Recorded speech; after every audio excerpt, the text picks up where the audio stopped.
Hi everyone, welcome to this video. In this one, we will detail the trajectory defined by Patrick Blelly and Jean-Luc Marchand above the Indian Ocean. Before addressing this point, a few clarifications are in order.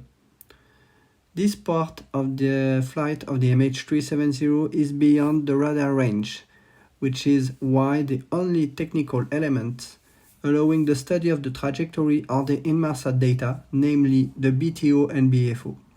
These data are regularly pointed out by people who do not accept them, often that they come from the British company Inmarsat and that the British are considered close to the United States and therefore could cover up a so-called American blunder. During my research, I discovered that these data were brought to the attention of the Malaysian authorities on Monday, March 10th, 2014. Following this information, Malaysia officials had instructed the NTSB and AAIB to verify them in order to ensure their viability. This is why a few days later the authorities abandoned the search in the South China Sea, because it confirmed that the tracked radar plot evoked less than 24 hours after the disappearance of the aircraft was indeed the MH370. Even today, some people doubt the viability of this data, and in particular because we do not have the raw data. You should know that they will never be made public because it would open the door to hacking possibilities if we knew all the lines of communication code. The French gendarmerie recovered them in 2021 by accepting that they will never be public released, but to date, nothing has filtered from their study. The data we have are the data extracted by Inmarsat technicians and which have an interest in the location of the aircraft. Inmarsat had also published a report to describe the method and equations used for their study in September 2014. However, it should be noted that these data are indeed from communications between the satellite network and the aircraft registered 9M MRO, the registration of the aircraft carrying out flight MH370 that night. Each onboard SATCOM device has a unique identifier. We can therefore clearly say that it was indeed this plane which made the flight that night and which exchanged with the satellite. Not to be confused with the flight ID discussed in the previous video, which is a different piece of information. Note that the independent group did not find any irregularity in this data, and we are talking here about very fastidious scientists, even if I sometimes disagree with the parameters that they can take in their studies, too scientific and not practical enough from a pilot point of view. These data are therefore considered reliable. This is my opinion and that of the authors of this study. We are going to start from the first phone call, which, let us remember, ended up on board the plane. We are certain of this because all exchanges in the communication log show that the connection has been well established. The phone therefore rang in the cockpit, but nobody answered. First, let's talk about speed and altitude calculation. The first thing that Patrick tried to check is the consumption of the plane, starting from the table we saw in the previous video at the end of the final major turn, and this is 32.4 tons.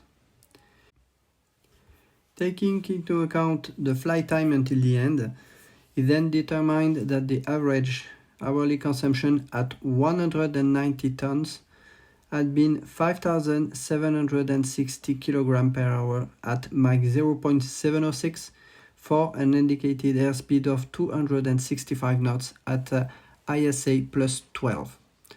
To do this, he took into account the overconsumption of the right engine and the temperature conditions. I'm not going to detail everything here, but any airline pilot used to handling this data can check it. However, the table presented in the Boeing 777 manual does not give the values for an altitude of flight level 300 and for the average weight of the airplane on the flight leg over the ocean, which Patrick evaluated at 190 tons. It was therefore necessary for Patrick to do what is called a double interpolation to find the correct values from those of the lower and upper conditions available in the table. He arrived at a speed of Mach 0.706, which is very close to the speed that Boeing presents as the maximum range cruise speed, the MRC, corresponding to the speed which allows the greatest distance to be covered at flight level 300. Remember the previous video, we talked about an indicated airspeed of 265 knots. Well, it corresponds precisely to the Mach of long-range cruise minus 5%, which is the maximum range cruise Mach, according to the Boeing table in Appendix 1.6e. This speed of Mach 0.706 corresponds to an indicated airspeed of 265 knots, and which is a maximum holding speed that can also be done in straight flight and recommended by the FAA and the ICAO.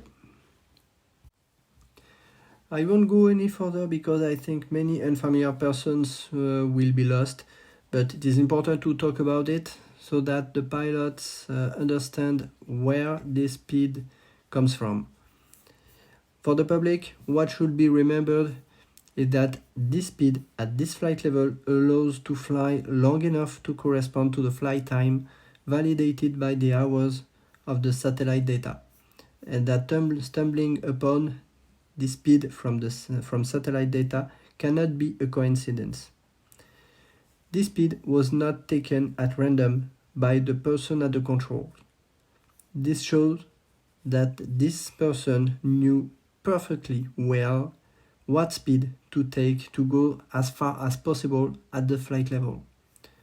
Who else but a pilot would have been able to know how fast to fly? All we had to do then was select that speed on the autopilot panel, and the plane would keep it indefinitely. The models made on Prepare 3D corroborated this hypothesis. The trajectory to the south. It is essential to define a speed before reconstructing the trajectory from the BTOs. When you have the speed of the plane, you can precisely determine the distance traveled on the ground by taking into account the winds in particular. After determining the location of the phone call, it was necessary to identify the direction of the followed route. Here, a storm cell probably influenced the choice toward a magnetic heading of 188. It is then necessary to project the ground distances successively calculated until touching the next BTO arc. And at each intersection point, you have the route and the speed, which allows you to compute the BFO that would have been received by the satellite at that moment. There is just then to compare with the recorded BFOs to see if it falls within the tolerance of plus or minus 7 Hz.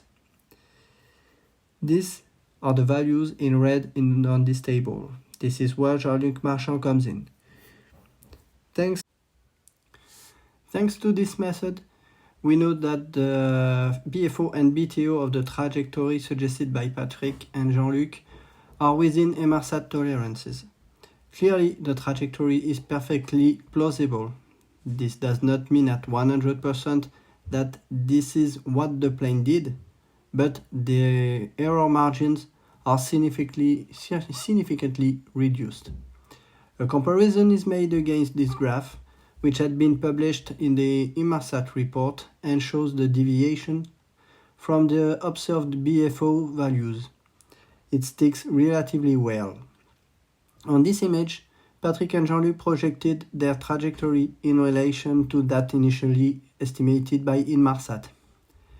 Some will say that the endpoint is very close to that of Inmarsat and that nothing was found there. But where Patrick diverges from the official investigations is on what was happening at the 7th arc, and you will understand why. The final descent. It is on this point that the authors differ from the official narrative.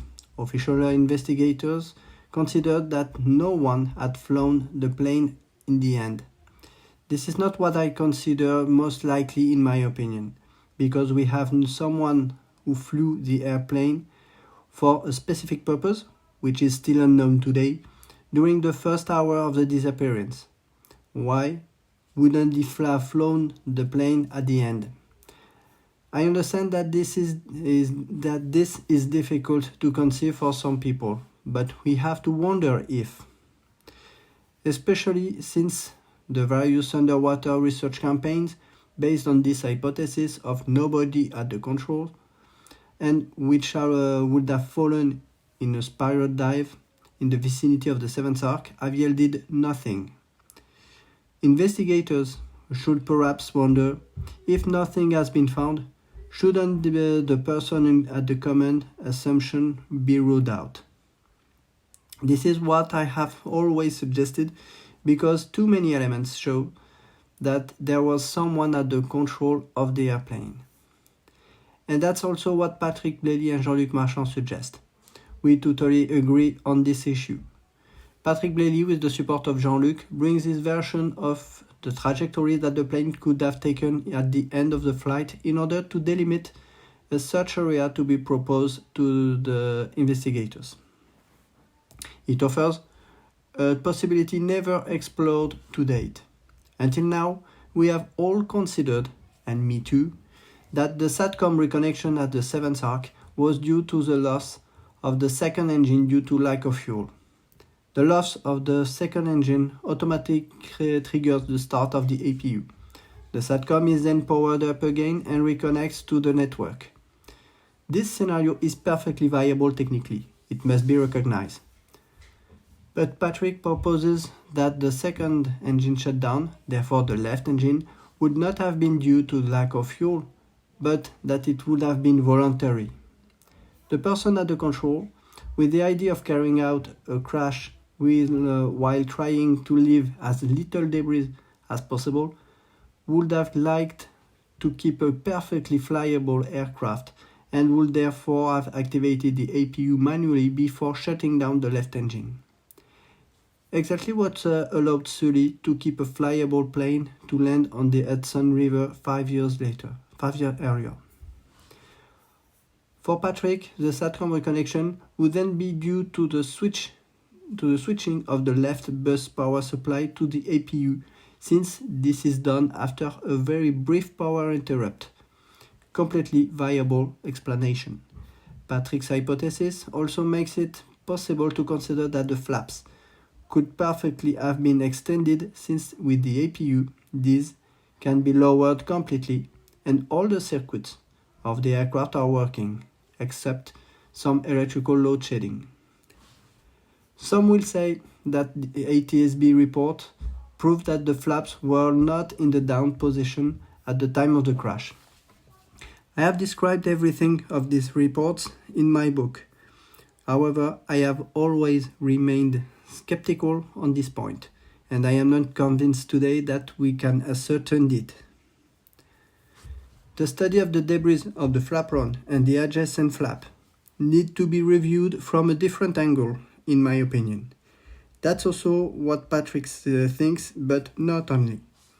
I suggest you to have a look on the studies of Capsio, and especially the Argyris Kamulakos reports. Without going into the detail of the report, Patrick and Jean-Luc publish a vertical profile of the descent and describe the taken actions. This makes it possible to determine the distance traveled by the airplane, and we see that we fall beyond the area already explored.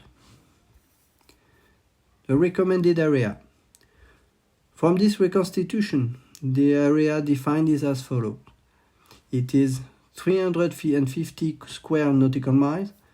it will be covered in less than 5 days with the resources of Ocean Infinity. For comparison, the area considered for future search by Ocean Infinity is 100,000 square nautical miles and should require 100 days of exploration. When we superimpose the trajectory followed by Ocean Infinity in 2018, we realize that we are not so far from where the ship passed, but that this area was not covered. Why am I so in favor of the area defined by Patrick and Jean-Luc? Well, because during my investigation I had also defined an area in 2016, which was however much larger, also considering that we had most certainly been dealing with someone who had piloted the plane at the end. This is the green dashed line on this picture. When we look at where the area suggested in this report is located, the red part, we are right in the area that I defined 7 years ago, and I have never changed my mind about this area, which is still relevant. To conclude, yes, I agree that to date no trajectory has been so well demonstrated, not even by the independent group, which has too often remained focused on the hypothesis of nobody under control, and whose parts of the suggested trajectories were sometimes incompatible with some aeronautical aspects and lacked a pilot's vision. We need a pilot point of view to reframe some technical aspect of this flight. This is why the study of Patrick, who is an experienced airline pilot, with Jean-Luc Marchand, who is a rigorous scientist, can shed new light on this matter. And this is what the officials said they need to reopen the search. It would deserve that the investigators really look at their work in order, hopefully, to search this area if the search resumes, as it seems to be foreseen for the end of the year 2023 or the beginning of 2024. Let us remain hopeful that this plane will be found and that the families of the missing can finally mourn. Patrick and Jean-Luc have already forwarded this study to the French BEA, which should forward it to their Australian and Malaysian counterparts. It was also sent to the French Gendarmerie of Air Transport, which still has an open investigation into the MH370. I had moreover myself been heard by the gendarmes 1 year and a half ago at the request of the investigating judge in charge of the case. She wanted to have the opinion of several French people who had investigated it. I know that Florence de Changy, François Renaud and Patrick Blelly were also heard. Today, since the publication of my 2 books on the MH370, I have decided to do more pedagogy via YouTube to explain aspects of this investigation in order to give a fairer and more pragmatic view of this affair, far from any conspiracy theories. In short, to restore seriousness where some do not see it. I do not participate directly in this study, as some journalists said. I was kept informed of the work in progress and shared numerous discussions with the authors. My participation is therefore mainly to promote the work that these 2 people have done, so that it is known and recognized whether with the BEA, but also publicly through these videos.